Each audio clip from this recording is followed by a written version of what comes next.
Connect with others in the Awaken Therapist community and join us over on Patreon.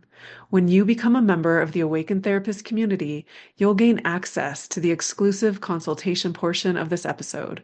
Find out more at thespirituallyaligned.com. I'm Harmony Kwiker, licensed counselor, author, and visiting instructor at Naropa University, where I teach Gestalt therapy. I created this podcast to support therapists in exploring deeper dimensions in their work with clients. You'll notice that in each episode, my guest therapist stays anonymous. This is to preserve the anonymity of the client they present in our case consultation available on Patreon.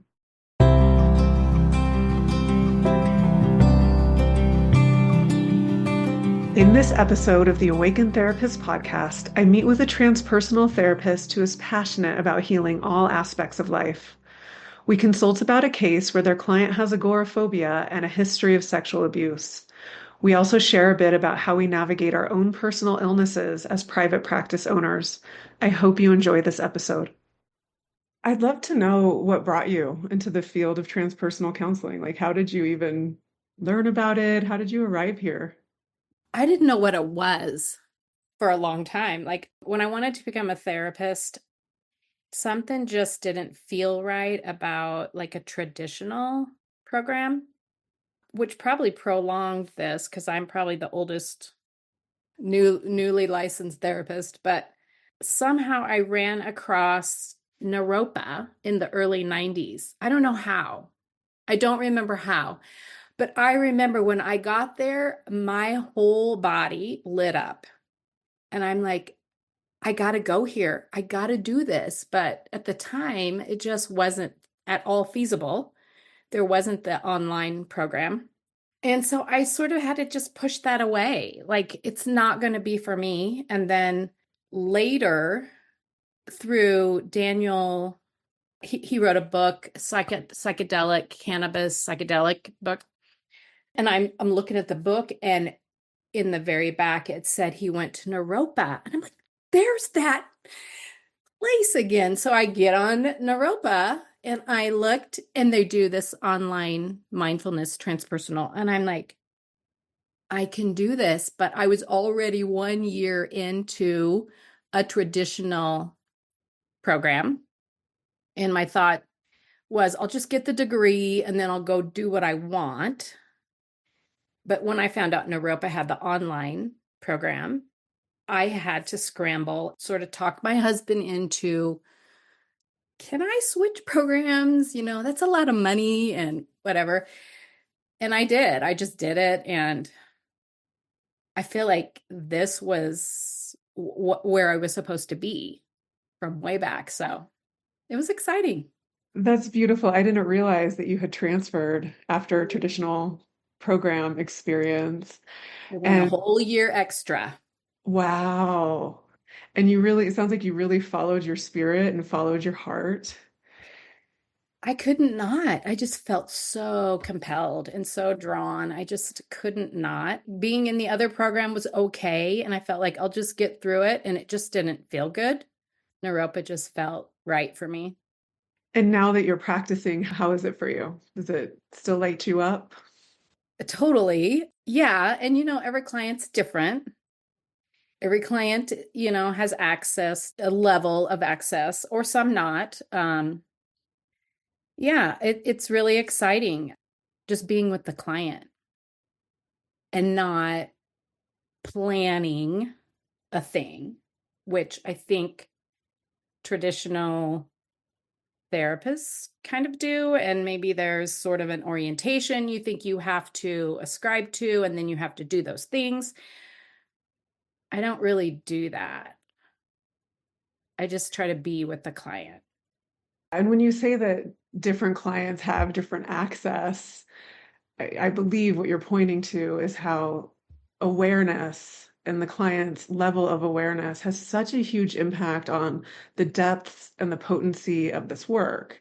And so at some points when we're with a client with a lower level of awareness who's still clinging to their mind and believes that their mind is truth, that there's a nuance there and a different timeline there and different skill set really of really being present with them as they are without trying to change them and yet still supporting them and increasing awareness. Yes. Yeah, exactly. And, our level of awareness too, like increases along with our clients. And so there's really, in my opinion, a strong need for us as clinicians to be like the purest, clearest mirror of reflection to continually increase our own awareness. And I'm just wondering, do you have practices? Are you still committed to your mindfulness and contemplative practices? Yeah, I have a pretty steady, consistent meditation practice every morning. So I had been diagnosed with cancer like 2 years ago now, almost 2 years ago. But it was at that time I thought I got to get working on using my mind to heal my body. And of course, Joe Dispenza has all that work. And so I got into that pretty heavily and still am. I had a meditation practice before that, but this is a little bit more intense and purposeful. So I do that every day. And so really showing up for yourself as you navigated cancer. Yeah, and being a new therapist. Did you see clients during that time? Did you take The whole time off? time. You saw them the whole time. I never missed a session. But when I did go to out of the country for treatment, I took that time off. But other than that, I didn't take any time off. Wow. And how are you feeling now? You healthy and Yeah, cancer free? I think so. Yeah. I'm all my tests and blood work and everything just keeps improving. So yeah, I'm so happy to hear that. Thank you thank for you. sharing that. Hmm. I think being a space holder in this field and then navigating our own illness is truly, truly rigorous. It's a rigorous practice. It is. But I found myself, it was almost like being in the session was a reprieve. So I could use my work to just relax and to be somewhere else. I love that. I think that there's a misconception that this work is for our clients only. And really, it's a synergistic spiritual practice where it's a relational meditation. We're accessing innate spirituality and innate wisdom in sessions. And it really, when held in a transpersonal way, being a therapist could actually be more self-supportive than depleting. Like there can be more energy rather than burnout. It feels like if I'm not in a transpersonal container, it's more work. Like it's heavier work and I'm tired. Like I get tired, but when I'm in a transpersonal session with somebody, it's energizing and I feel expanded and uplifted. I love that so much. I'm just like beaming over here. It's so like for me, I've been doing this for so long and I still love it every single day. Every single day is just new and enlivening and I go deeper within myself as my clients go deeper or my students or however it is that I'm doing this work and it's so affirming of humanity and humanity's capacity to heal and return to wholeness. Yeah, definitely. Yeah, I had only been a therapist for 1 year. And I had thought if I was at my other job, I don't know that I could have gotten through it. So it's almost like being in those sessions was healing in some ways versus the other position that I had. So yeah, I agree. When I hear you say that, it occurs in my mind as when we bring healing energy to the planet through our work, that we are healed along with those that we sit with. Yeah, it's like a transmission. We're transmitting in the session. And this is the essence of the transpersonal, where there is no other, right? We treat others exactly as we treat ourselves, and like it's so synergistic and cyclical. It's so beautiful. Yeah. I think we talked about this before, but I find it so interesting in private practice how it can be hard for therapists to take time off. We don't get paid time off. Like we don't have somebody who can fill in for us when were not well. I don't know if you know this, but I have Meniere's. It's an inner ear disease where I can get vertigo and it comes on so quickly. Like I have no warning of cancellation when it comes on. I don't get it as much anymore because I've learned how to manage it, but for a while I just couldn't function when I would have a Meniere's episode, and really learning how to navigate that side of this work has been such a learning curve, like to honor myself, to honor my clients, and to not push myself, but to show up when I can. And to manage those feelings of like guilt or I'm letting them down. Yeah, it's hard. Hmm. Something that I was thinking about as I was getting ready to come meet with you today was is this idea in Gestalt therapy of an unresolved situation. And when sitting with clients, witnessing the way that they are using a map that they created during a situation that still is unresolved, and they're putting it onto their present moment, but they can't quite see it yet. They can't quite see the way that they're interrupting the present moment by mapping with this old map that at the time was wise when they created it, but really is inhibiting their joy, their aliveness, their embodiment in many ways. And I'm just wondering if you have any thoughts about that, what you've seen with your clients and what you've learned since you've started practicing. Yeah, I see it a lot, and I didn't see it before. Like I think before your class, but it is amazing to see it happen in real time. It's like, oh, we were there. You were in contact with it. You were there, and then they just move off, or they go off fast. And I love that I see it. And then what comes up in me is, oh, but let's go back. And I can't do that. You have to. But I'm like, I think because I'm a new therapist, I feel a little bit of frustration. Like when they go off, and I'm like, but I'm learning just to be patient and to watch it happen and watch where they go and how they do it. And then I think I'm getting more skilled at just bringing them back as much as they can do. It's kind of like we have, well, you say this all the time, it's the home place. It's the home base, bringing them back there. At least we have some place to go. Absolutely. Like being able to see when they are in contact with their home base, with the core of their being, and when they leave. Like that's really what a lot of this practice is, like being the witness of that. One of my favorite skills is really to zoom out and to like reflect that map for the client so that they can see the way that they're moving more clearly. I see often with clients, like the moment they see what they're doing, there's this like almost like astonishment with themselves that they've been using this map almost like they can't believe it to some degree. It's one of my favorite moments in therapy where the client's like, "Oh my gosh, was I projecting that whole time?" And they can see it for themselves. And I'm like, I think so. It's such a sweet, tender moment for me. But then to really like go back in time and see what does need to be resolved internally to feel really complete with that pattern? What does this movement need from them to feel that sense of resolution where they can really arrive within themselves and feel safe to stay home within themselves?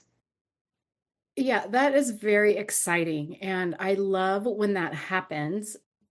You are very skilled at that. And I'm trying to learn to do that because when you do that, it lights up the session. And I'm working on doing that more and more. I have to deal with all my own stuff during that. And you know, and like we said earlier, like some clients it's easier and some clients it's a little more difficult. And then I think our own energy, we have to monitor that. Like if I'm low energy, I feel more nervous or more less confident. But when it happens, it's so wonderful. And I just had a client this morning who we are just floating together and we're just together in the whole thing. And it's really exciting.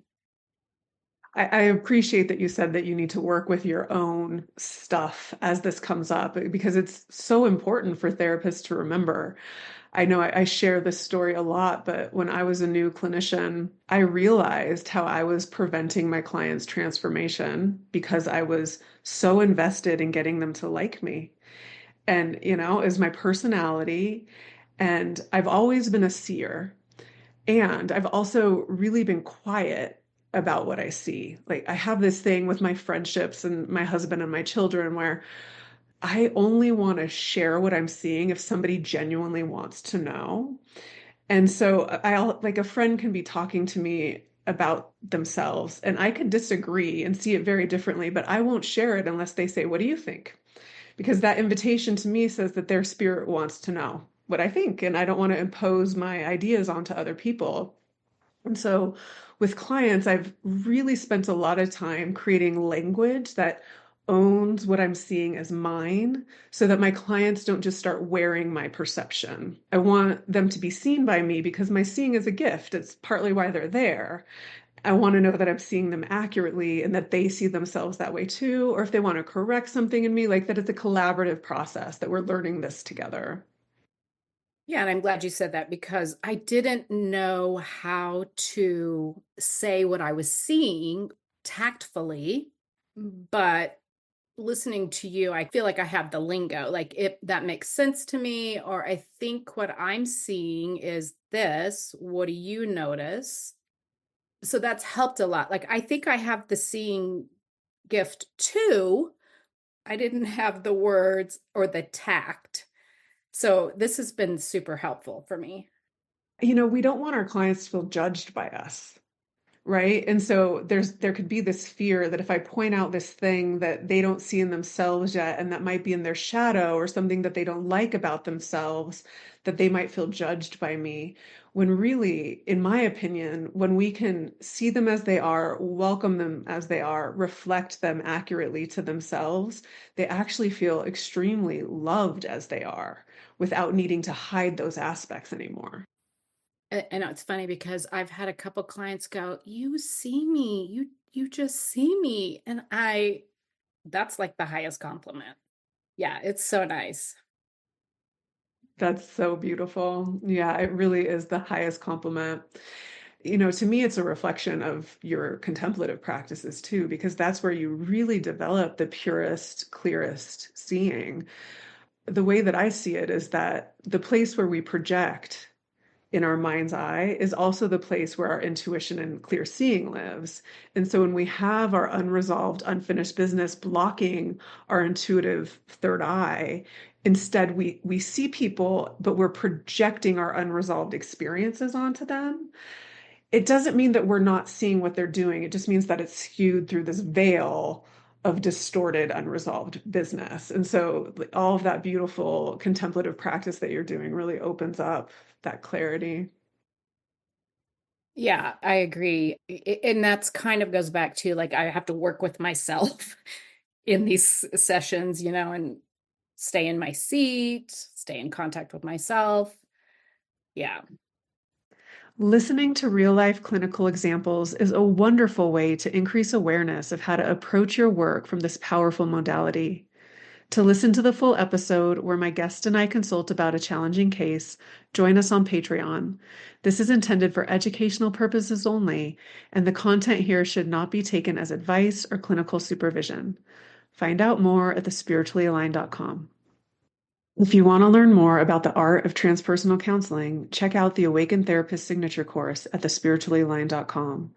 This is a go at your own pace course with non-contact recorded webinars, demos, practices, and PDF handouts where you can learn more about spirituality, consciousness, and subtle energy through the lens of Gestalt therapy. To learn more, check out our trainings at thespirituallyaligned.com and receive your course today sent directly to your inbox.